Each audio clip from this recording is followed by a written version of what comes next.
સુંદર કથા આવી છે. બંને ભગવાને પૂછ્યું કે બાપજી તમારું કામ શું, તમે શું કરો?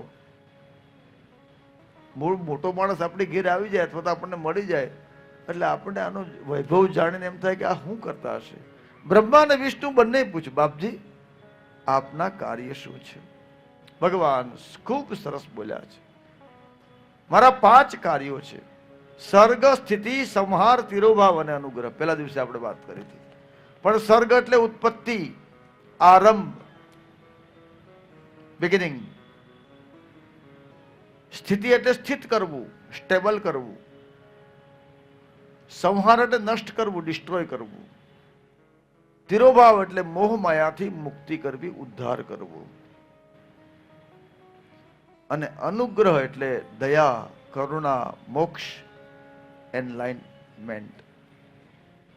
ભગવાનના 5 કર્મો છે.